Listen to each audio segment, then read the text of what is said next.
Hello, and welcome to another Lumbridge Night Guide for free-to-play OSRS. In this video, we're going to be looking at the Crack the Clue 3 event, which is how you gain access to the ruby ring in the vault underneath West Varrock Bank. Crack the Clue 3 was an event launched in September 2022, a follow-up to the Crack the Clue 2 event. However, this event does not mess around. Instead of a measly 5 steps as per the previous event, this has a whopping 23. Why bother? Well, not only can you get the robes of rune and the infinite money bag, but also completing the steps from this event allows the player to gain access to the ruby ring located inside the vault underneath Varrock West Bank, which you can then world hop repeatedly to gain an infinite supply of, though you will have to compete against all the people already doing that. There are no requirements for this event, but each step requires a selection of items, all of which you can see on the screen now, and I'll put them in the description as well. There are around 133 items required across 23 steps. You can see them all on the screen and in the description, but for my own sanity and so that this video isn't 3 hours long, I'm simply going to suggest that you buy everything from the GE. That said, there are 4 items you'll need to manually grab in-game. The first thing you'll need to do is complete 2 steps from the Crack the Clue 2 event, a guide to which will be popping up on the screen now, and from it you'll need to get the Ornate legs and the Ornate helm. The third item you'll need to grab is a tile. The best place to get one of these is in the wilderness, so make sure you don't bring anything you're not willing to lose, and hardcore Iron Men, once again, you've been warned.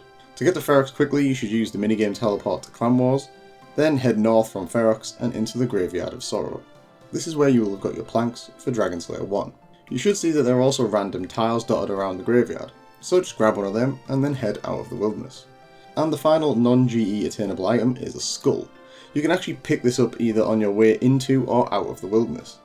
So northeast from the Goblin Village, and just inside the wilderness, you should see a couple of skulls on the ground in between a few trees. Grab one, and assuming you have acquired all of the previous items, we're finally ready to start this. With only a vial, piece of wool and a mithril bar in your inventory, head to the east side of Falador, just south of the party room. Enter the house indicated and head upstairs. If you have only these items in your inventory, when you speak to the old man, he will give you the following clue. And that's that. On to the next clue, Watson. For the second clue, you'll need a banana, tin ore, wool, tiara, steel set LG, onion, and some ashes. Once you have all these items, head over to Ned's house in Draenor and speak to him to get the next clue. Next up, you'll need some thread, a tiara, an iron arrow, the Ornate legs, see a link to my Crack the Clue 2 guide if you need it, and a trout. When you have all of the above, use a minigame teleport to the Ferox Enclave, and in the northeast of the settlement you'll find Camerast. Speak to him to get the clue. Grab a spade, a staff, some limpwurt root, a chef's hat and a chisel. Then pop a home teleport back to Lumbridge. Stand in line with the middle bush on the right hand side of the castle stairs and about 3 squares east. As you can see, if you dig and you're in the right spot, you'll get the next clue. Here we need a body tiara, a diamond amulet, a bronze platebody, the Ornate legs, again see the guide if needed, and some leather boots. From Lumbridge, take a walk over to Draenor Manor. Head inside, and on the ground floor in the northwest corner, you should see 2 strange markings on the wall either side of a cupboard. Unlike the clues so far, having the items in your inventory isn't enough. You'll need to equip them all and then search the cupboard to get the next clue. For this clue, we need the tile we got earlier, a beer, a trout, a pot, a sardine, a potato, and a tiara. Then from Draenor, head over to Port Sarim Magic Shop. Speak to Betty and you should get the next clue.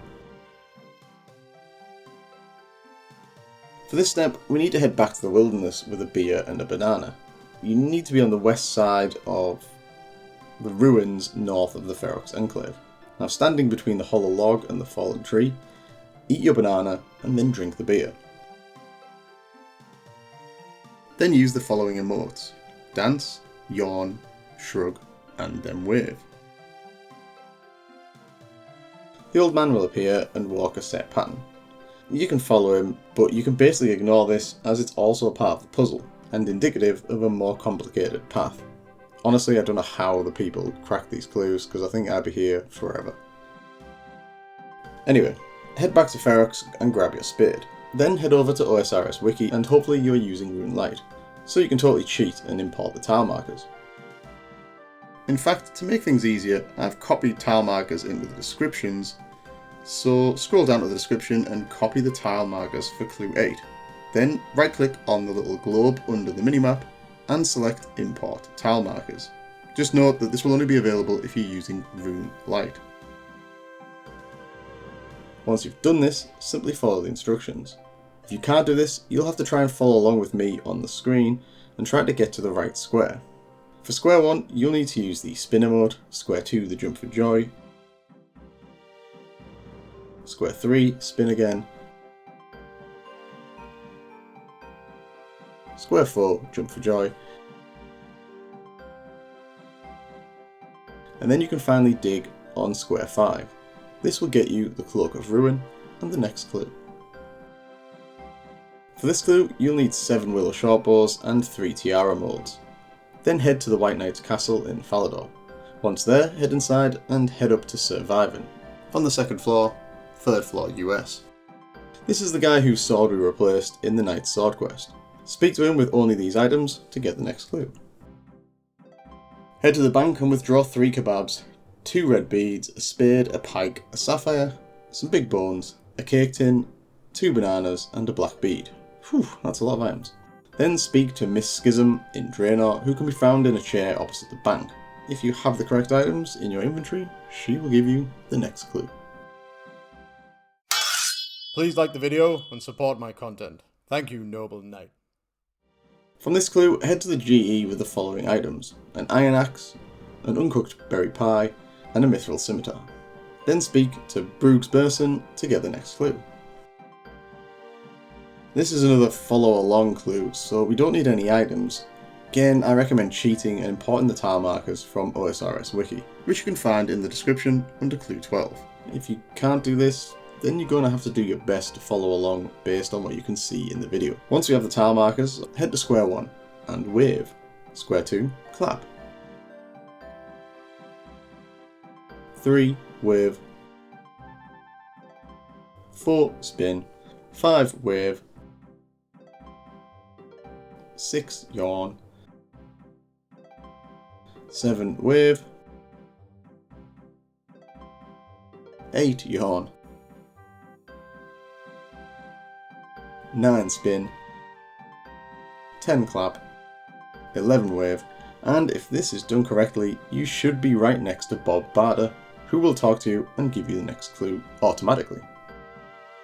Still in Varrock, grab an iron dagger, some leather gloves and a white apron. Then head over to the Varrock Museum. Once inside, speak to the information clerk for the next clue. For this clue, you'll need 3 of each of the following items: 3 bronze chainbodies, 3 chisels, 3 fire runes, 3 iron battle axes, 3 steel arrows, and 3 uncut sapphires. Then head over to Alcarid and speak to Osman. If everything's correct, you'll get yourself the next clue. Next up, grab a bucket, a blue wizard hat, a fire rune, a small fishing net, 3 staffs, a steel medium helm, and 2 steel pickaxes. With these items in your inventory, head over to Port Sarim and search the crate indicated on screen to get the next clue. For this clue, head to Varrock with the following items: some tin ore, 2 logs, 3 eggs, a skull, 2 pieces of fur, a bowl, and some coal. Head to Juliet's balcony and speak to her to get the next clue. From here, head west to the barbarian village, and down the hall into the stronghold of security. Now you need to use a number of emotes between the gates in the locations shown on the image, starting with laughing in the south and ending by clicking the gift of peace. If you followed along correctly, you'll get the Socks of Ruin and the next clue.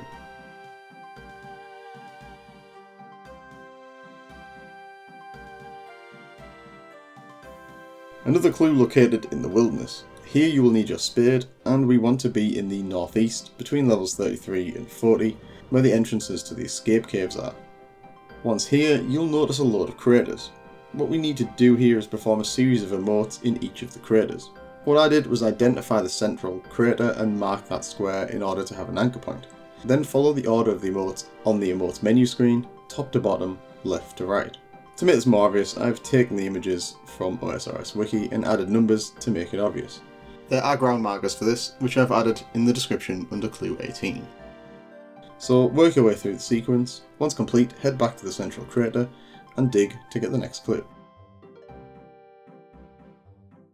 From the last clue, head back to the Varrock's enclave, get 6 onions, 2 iron longswords, and 732 coins. Then speak to Sigismund in the south of the enclave for the next clue. Whew, don't worry, we're getting close to the end. For this clue, we need a strength potion 2, a wine of Zamarok, a lore rune, some fish food, an earth tiara, some coal, and some logs. Then head to the chemist in Rimington, speak to him with these items to get the next clue. 4 steps left, people. Let's go. Get some iron ore, some rope, and a pie shell.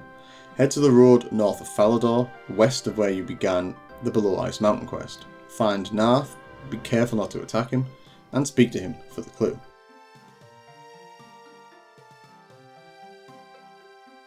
Head back to the Varrock's enclave, withdraw the following items from the bank. The Ornate helm, see my guide if you need this, some grapes, a feather, an air tiara, a lore rune, a needle, some shears, and a spade. Then head back to where we did our crater emotes earlier, in the northeast of the wilderness, near the escape caves. If you dig in the centre again, you should get the gloves of ruin and the final clue part. Or not, as this didn't work for me. Initially it was locked on the original clue answer. Don't worry though, as we can get round this glitch by heading into one of the other craters and using any other remote to reset the puzzle. Do this, then try digging in the centre again, and we should get the clue and our reward.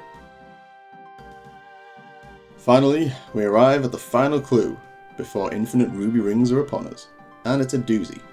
You'll need the following: a raw sardine, some blue dye, a pie shell, some tin ore, raw rat meat, some shrimps, some purple dye, a mine tiara, a water rune, a leather cowl, a bowl, an amulet of defense, some poisoned fish food, probably need to buy some poison and fish food separately to make the same, a spade, a steel arrow, a hammer, a red berry pie, some red berries, a red bead, a fire tiara, some raw beef, some fish food, an iron chainbody, a potato, a chaos rune, an emerald amulet, a feather, and a steel scimitar.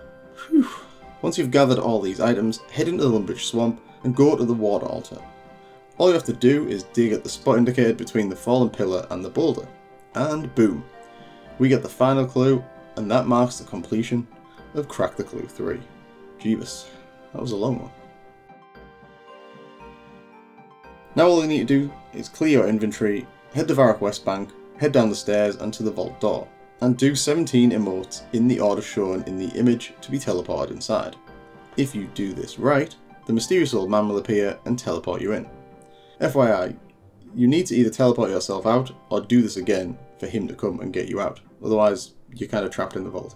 Once inside, you can search any of the chests to get the remaining pieces of the robes of ruin and the infinite money bag. You can also grab the gold and the all-important ruby ring, and then world hop to get more. And that's that.